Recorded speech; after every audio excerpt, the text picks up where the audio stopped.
Digital data protection bill cabinet में मंजूर हुआ दोस्तों। निजी डेटा लीक हुआ तो कंपनियों पर 500 करोड़ तक का जुर्माना संभव। बिल संसद के मानसून सत्र में पेश हो सकता है दोस्तों। अब केंद्रीय कैबिनेट ने बुधवार को digital personal data protection bill 2023 को मंजूरी दे दी है दोस्तों। इसी के साथ बिल को 20 जुलाई से शुरू हो रहे संसद के मानसून सत्र में पेश करने का रास्ता साफ हो गया है। बिल के मसौदे पर देश भर के 21,666 लोगों की राय मिली थी।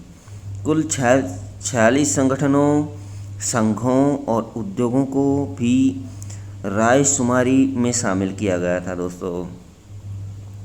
कैबिनेट में शामिल सूत्रों के अनुसार नया विधेयक यूरोपीय डेटा संरक्षण मानकों को आदर्श मानते हुए तैयार किया गया है दोस्तों, लेकिन इसमें अमेरिकी डेटा प्रशासन की उदारताएं भी शामिल की गई हैं, जैसे कि निजी डेटा की परिभाषा, उसके इस्तेमाल के लिए जनहित की व्याख्या आदि। बिल में स्पष्ट किया गया है कि अगर कोई इंटरमीडिएट कंपनी नागरिकों के डिजिटल डेटा का इस्तेमाल करती है या लीक कराती है तो उस पर 500 करोड़ रुपए तक का जुर्माना हो सकता है। लेकिन अगर केंद्र सरकार नागरिकों के डिजिटल डेटा का इस्तेमाल जनहित के लिए करती है तो यह उल्लंघन नहीं माना जाएगा। सरकार 3 स्थितियों में डेटा शेयर कर सकेगी। पहला, डेटा का इस्तेमाल करने किसी तरह की धोखाधड़ी रोकने के लिए हो सकता है दोस्तों। दूसरा, विलय की स्थिति में संबंधित कंपनी आपस में डेटा शेयर कर पाएंगी। तीसरा, क्रेडिट मूल्यांकन के लिए व लोन रिकवरी के लिए भी डेटा शेयर हो सकेगा। 3 केसेस में डेटा शेयर हो सकता है दोस्तों। पहला, डेटा का इस्तेमाल किसी तरह की धोखाधड़ी रोकने के लिए हो सकता है सरकार के द्वारा। विलय, कंपनियों के विलय की स्थिति में डेटा शेयर कर सकती हैं कंपनियां।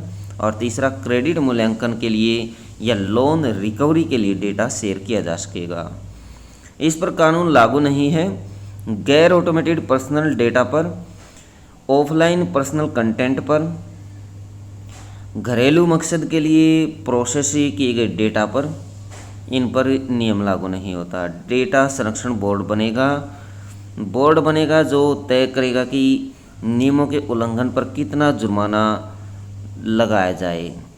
अधिकतम जुर्माना 500 करोड़ रुपए तक संभव है।